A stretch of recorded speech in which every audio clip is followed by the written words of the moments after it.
In recent years, the young, educated, and affluent have surged back into cities, reversing decades of suburban flight and urban decline. And yet, all is not well, Richard Florida argues in his new book, The New Urban Crisis. Florida demonstrates how the same forces that power the growth of the world's superstar cities also generate their vexing challenges: gentrification, unaffordability, segregation, and inequality. Meanwhile, many more cities still stagnant and middle-class neighborhoods everywhere are disappearing. Florida says that our winner-takes-all cities are just one manifestation of a profound crisis in today's urbanized knowledge economy. Richard Florida is university professor and director of cities at the Martin Prosperity Institute at the University of Toronto's Rotman School of Management and distinguished fellow at NYU's Schack Institute of Real Estate. He is also senior editor at The Atlantic. His new book, The New Urban Crisis. Richard Florida, welcome back to the Roundtable. Thank you. It's great to be with you again. So what brought to your attention in, I would assume, somewhat glaring detail of this new urban crisis?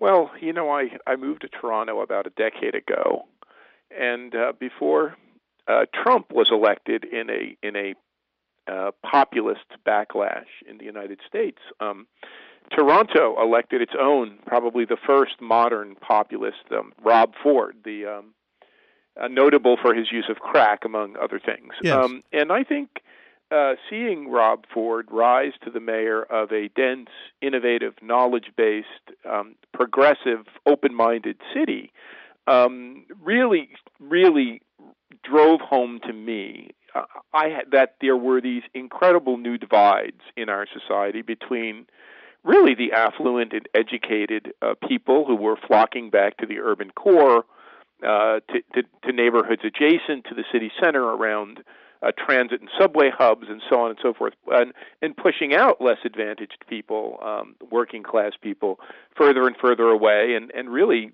developing, two distinct and different societies. So I think it really was that, and I think once that hit me, with my great research team, we dove into the data and really found these divides to be quite staggering and quite disturbing. So let us go to the challenges that you believe our cities and suburbs face thanks to this urban shift.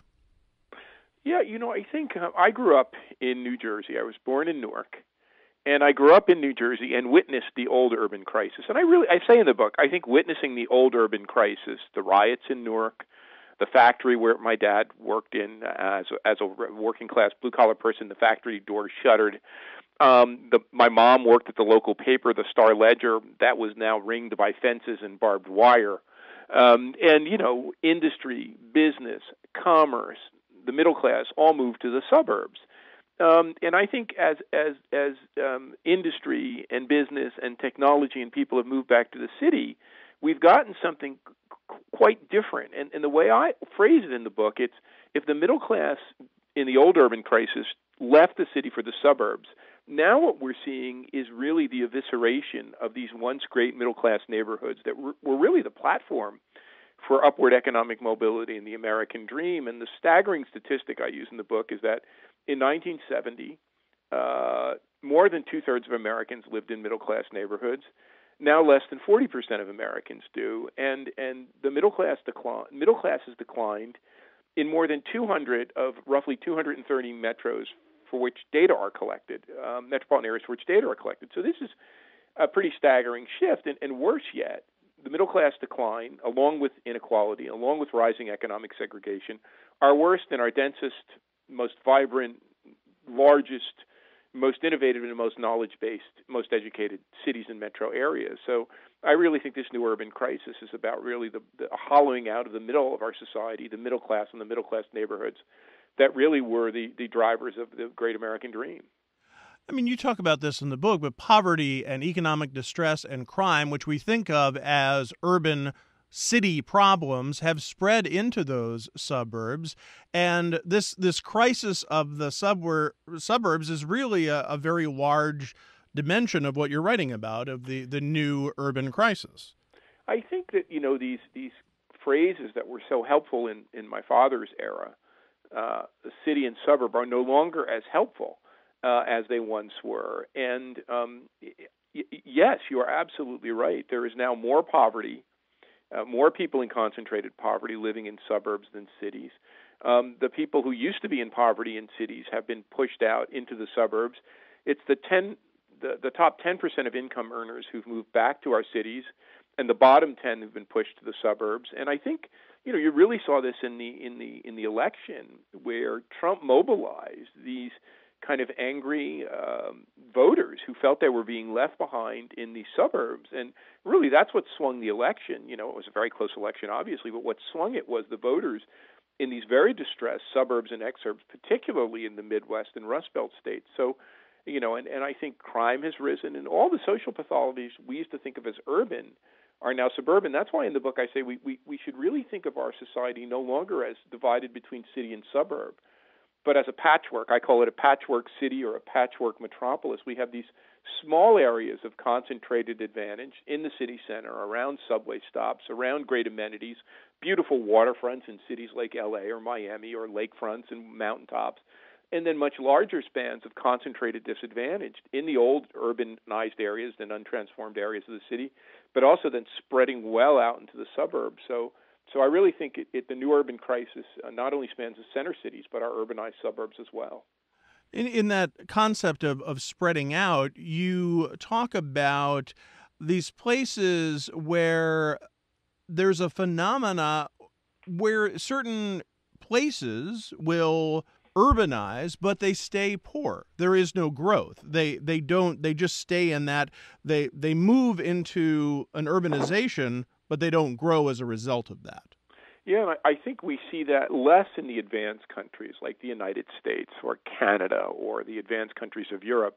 Where we're seeing that, and where it's a very large dimension of this new urban crisis, is in the rapidly emerging centers of the developing world. These great megacities that are growing up in China or India, parts of Latin America, the Middle East, and Africa. And, for most of human history, as a society urbanized, it industrialized. The United States is a perfect example. As the United States urbanized, the middle class grew, standards of living rose, and people got wealthier. We had a middle class, an American dream. But what's happening in these megacities, in the emerging economies, is people are pouring off from the countryside, because now we can supply these cities from the world. They don't have to develop their own industries. They don't even have to develop their own agricultural lands. Food can be shipped in from wherever. And because there are so many people streaming in, they can't keep up. So we're getting the development of these giant mega slums. And the statistic I cite in the book, which is probably the most distressing statistic about the urban crisis, 860 million people across the world live in these global mega slums. They don't have running water. They don't have toilets. They don't have electricity. They live in, pre-civilized conditions. That's more than the population of the United States, all of Canada, and all of the European Union combined. So this crisis is not only a crisis of the cities and suburban areas of the advanced countries. It is even a bigger crisis for the places that are most rapidly undergoing urbanization today. You talk about how one of the few things that you believe Donald Trump gets right is that our urban infrastructure is crumbling. Talk a little bit about housing and infrastructure and the challenges that come with that. Well, we have to grow differently in America, especially in our large cities and metro areas. We have to become denser. We've reached the limits of sprawl, not everywhere. In small communities can grow outward. But once you get to 5 or 6 million people, the size of Atlanta or Dallas or Houston or Miami or Washington, D.C. or Boston or the San Francisco Bay Area or Toronto for that matter, you have to grow denser. You have to grow up, not out. You can no longer depend on the car as your primary means of transport. You have to depend on subways and rail systems and buses and even bicycling. People have to live closer to work so they can walk to work. And that's what allows a city to scale, and become a 20 million city like in New York, or, a city not quite that size, but a city like London. You need to have a different growth model, so to speak. So, we haven't built this kind of infrastructure in the United States for the better part of a century. No wonder people are clamoring to live close to the core.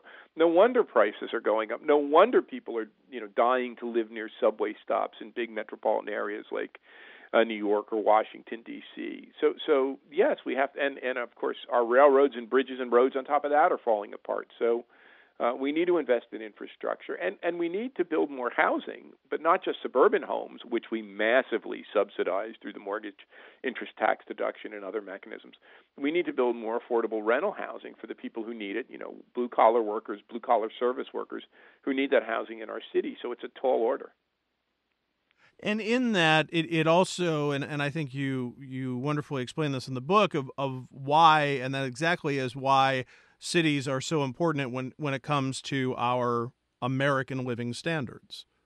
Yeah, I mean, the main point of the book is that we have this great contradiction at the bottom of American society, and it's the contradiction every one of us is living through today. What generates our economic growth is not just technology, it's not just knowledge, it's not just innovation, it's the clustering of technology and knowledge and innovative and enterprising people and diverse groups of people in urban centers and in metropolitan areas. Now, that doesn't mean they have to be as densely packed as Lower Manhattan, but it could be like the Silicon Valley, the suburbs of San Francisco, or the great innovative areas outside Austin, Texas, or the North Carolina Research Triangle, or Nashville for that matter. But you need a degree of density and clustering. The problem is, because we want to cluster technology and innovation and knowledge and all sorts of people want to live in these superstar cities and tech hubs, that drives land prices up. So it divides us. The same clustering force, the same clustering of talent and innovation that generates economic growth divides us. And as it divides us, it creates this political backlash, which divides us even further and really threatens our ability to invest in paralyzes us, threatens our ability to invest in our economy, to make our cities work, to develop the infrastructure and housing we need, and really gets us, kinds of keeps us treading water, if you will, or keeps us from doing the things we need to do to reestablish growth, reignite productivity, and raise our living standards and build a new middle class. So let us end here, which is touching on that and something that you've touched on throughout our conversation, and that is you say that you can't understand Donald Trump and the backlash, the populist backlash, if you don't understand the new urban crisis. Where are we, do you believe, in that understanding? Well, we're two countries, right? We're an urban country of more highly educated people, knowledge workers who live in cities and metropolitan areas. That's about half of us. And then we're a red country who lives in suburbs and exurban areas and rural areas that are spread apart this country, who are angry. And it's not just an economic divide. And this is what's so hard for people to understand. It's a cultural divide. On the one side, you have people who want more diversity and more tolerance and live and let live, and other people on the other side, the more conservative side, want to reinstate more family values and traditional values. And in the book, I say we're not going to win by slamming each other over the head anymore. There is no winner. The Obama voter or the Clinton voter, the Trump voter or the Pence voter, there is no winner. We're all losers. So what I say in the book is we have to respect that we're different. And instead of projecting our hopes and dreams on this king-like imperial presidency, which we know no longer works, we've seen it. It no longer works. Too much power is concentrated in one person, in one branch of government. Let's give people the power. Let's devolve power. Let's take back the power to our cities, our towns, our suburbs, and let people decide how they want to live, vote with their feet, go to the kind of and realize that we have to respect each other's choices. If I want to live with transit and more knowledge-based institutions and denser with more diversity, that's my choice.